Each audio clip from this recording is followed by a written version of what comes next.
What's up, guys? My name is Stoody and I'd like to welcome you all back to another video. In today's video, I'm going to be doing my AFL Richmond match review for round 13 of the 2024 AFL season last night on Thursday night, and the losing streak is over.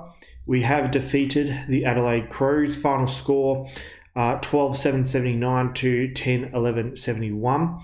So we're able to go away from home and knock off Adelaide, so that's really good.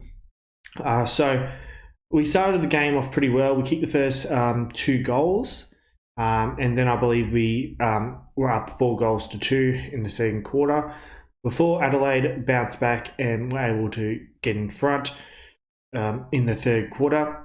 I think we were down by a point at halftime, and then I think Adelaide led by maybe 7 points or something like that. With a lot of match fixing on their side, there was a goal. I think it was a guy called Murphy that kicked the goal because Nick Vlosten beat him in a marking contest, and the umpire made up a bullshit hands in the back, push in the back or whatever.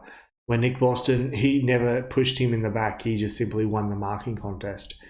So yeah, you could see that there was clear match fixing there in that moment, and there was match fixing throughout the whole game. Really, the umpires doing everything they can to rob Richmond, but they failed this time around because we're just too good against the Crom in Adelaide. That's 2 years in a row we have beaten Adelaide in Adelaide. So we do all right against the Crom in Adelaide. And we've actually beaten the Crom 4 of the last 5 times as well. So we do all right against the Crom. In recent times, especially since the 2017 grand final. I can only remember one time where the Crom beat us, or 2 times, in 2018 and another time in 2022, I think.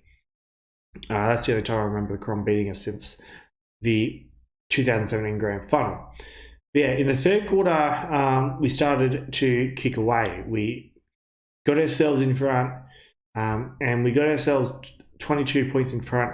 At one point, it should have been 28 when Joe Koziski took that really good contested mark. The only good thing Koziski did all day, and it got taken away from him because Cumberland gave fucking Keane some stick because Koziski outmarked him, and because Keane was sooking because Koziski gave him a little elbow to the gut, and he laid on the ground crying for a little bit.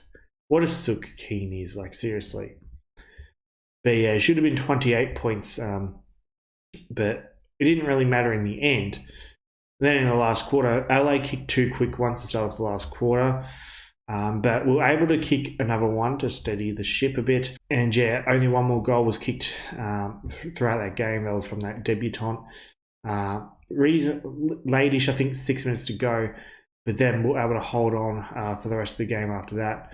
The same debutant shanked the ball for a shot on goal with 2 or 3 minutes to go, but we were able to hang on and we win by 8 points. Very happy with that. It's only our second win. I'm sure we'll win many more games this year if we can get players back. Tim Taranto is a massive in for us. You can tell we're a lot better in the midfield. Automatically just bring in 2 good midfielders in Prestia and Taranto really helps. We won the set of clearances. I know Taranto wasn't really setting the world on fire before he got injured, but if you guys remember last year, he was a Brownlow medal contender. So if he can get back to that form, that would be unbelievable. Presti is always injured. I know he's not as good as he used to be, but he's still pretty handy in the midfield. So he's also a good in.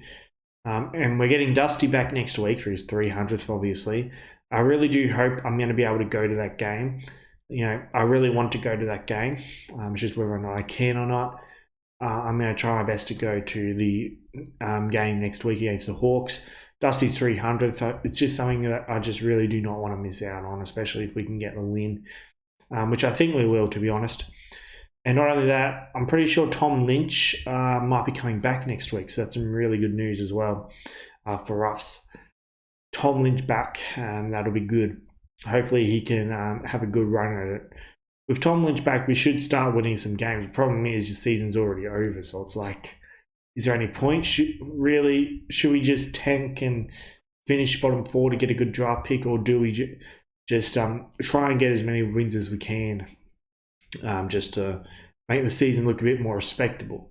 It's a tough one because if we manage to get up to 13th or something, a draft pick won't be as good. Hopefully, we get a decent pick, but we get a few more wins at the same time. You don't really want to lose in culture, and losing is not fun at all. So, yeah, you do want to at least win some of the time. But anyway, let's just have a look at the stats. So, disposal getters. Jaden Shaw got 31, Tim Torreno got 26, Liam Baker 24, Noel Bolter, Shea Bolton and Daniel Rowley got 20 each, Thompson Dow got 19 and 17 each to Jack Graham and Ben Miller, and that's all you really need to know. We'll have a look at goal kickers now. Noel Cumberland kicked 3, Ryan Mansell, Camden McIntosh and Seth Campbell kicked 2 each, and singles to Liam Baker, Nathan Broad and Jacob Kazitsky. Another thing that really pissed me off last night is that KO kept fucking up, and it happened while Richmond was starting to get a run on in the third quarter, and I missed one of the goals. It must have been the Kazitsky goal, because I don't remember Kazitsky hitting the goal, so that must have been the goal I missed. Must have been Kazitsky. The votes for this week are going to be difficult. There's quite a few good contenders here for this week. I'm going to be giving one vote to Toby Nankervis. He really dominated in the ruck against that Strachan or whatever his stupid name is. And, he played a big part on helping us get centre clearances with hit-outs to advantage and that sort of thing. So I think he deserves the one vote. I'm going to be giving 2 votes to Tim Taranto. With his 26 disposals, he was really good as well. And I'm going to be giving 3 votes to Noel Bolter, who was dominant in the back line where he belongs. He's so much better in defence. We just have to keep him there. I'm sick of all this putting Bolter up forward experiment. I'm only happy for Bolter to play up forward if there's nothing else up forward, if there's injuries and all that, and if, he has to. But if he doesn't have to, he should be playing down back. And last night just proves how good of a defender he is. He's a defender. And that's where he should be. It is now time to announce Spud of the Week. So Spud of the Week for round 13 is Samson Ryan. Just whenever the ball is in his direction, you just know he's not going to do anything. He just can't mark.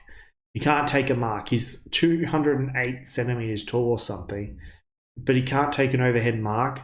I mean, if he could just take a mark, he would be so much better. He needs to be able to take contested marks if he's going to be a key forward. No, I prefer him in the ruck. I've always said this. He's a lot better in the ruck. He's just not a forward the way I see it. Yeah, is that back-to-back Spud of the Weeks for Samson Ryan? I can't 100% remember, but it'll be up on the screen anyway, so you guys will be able to see it. But anyway, I hope you all have enjoyed this video. Don't forget to subscribe, like, and comment for more like this.